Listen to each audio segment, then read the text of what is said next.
So what kind of sewing do you do? Are you a beginner?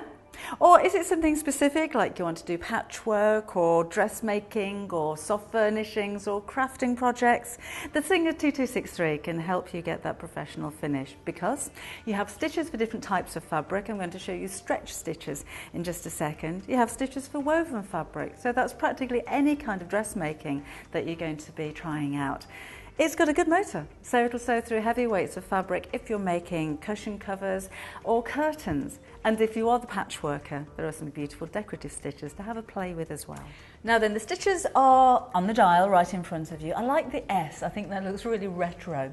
So dial's here, and we've got all of your stitches from your straight and your stretch stitches. They're the ones on the right hand side, so it could be zigzag and smocking stitches, blind hemming stitches. So the basic stitches that you'll need for most of your day-to-day projects. And then we have some overcasting stitches which help to stop your fabric from fraying, and there's plenty of decorative stitches that you can embellish your applique or your patchwork with.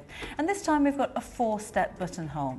I'm going to sew on stretch fabric, so I'm going to choose the straight stitch, which is this one, and you'll notice we've got a black stitch and a blue stitch. I want the blue. This is all explained in the manual that comes along with the machine, but this is like a back stitch. It'll go 2 stitches forward and 1 back, and I'll show you why in just a second.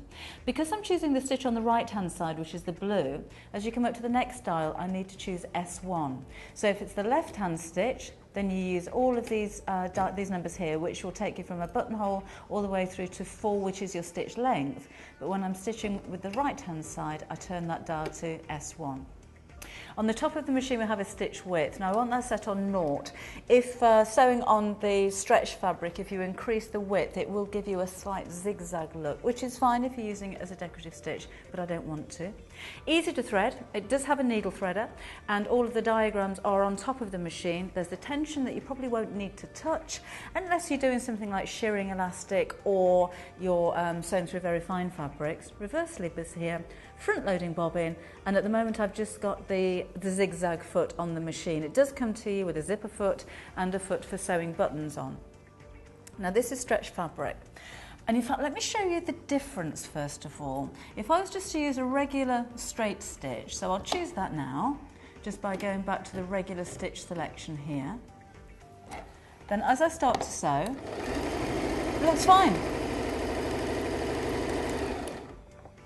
I lift the foot up and just take my fabric out. So that's not a problem, that looks okay. The problem is, this is a stretch fabric. Those stitches don't stretch. So they're going to break, they're going to crack, and you're going to be walking around with a hole in your sweatshirt. So I'll just pull the loose threads off and show you the difference with the stretch stitch. So I'll do it over the other side, put my foot back down and change my stitch selection to S1. And then we'll do just the same length of stitch on the same fabric, and you can see the fabric jumping backwards and forwards because it's almost doing like a back stitch. And if you're sewing on woven fabric, it's more of a solid line than the regular straight stitch, so you can use that as a decorative stitch. But this time, when I stretch the fabric, the stitches stretch with it, so they're not going to break. And that means if you're doing repairs on something like a school sweatshirt or a polo shirt or any kind of jersey fabric, you've got the right, the correct, the professional stitch for stretch fabric.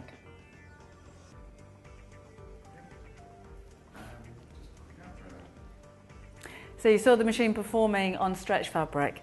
It's going to work just as well on any kind of woven fabric and even heavier weights of fabric. A good looking machine, which is important if you're going to be taking this to classes because it looks so impressive. But for you, it's an easy machine to use, and you know that you're going to get professional looking results.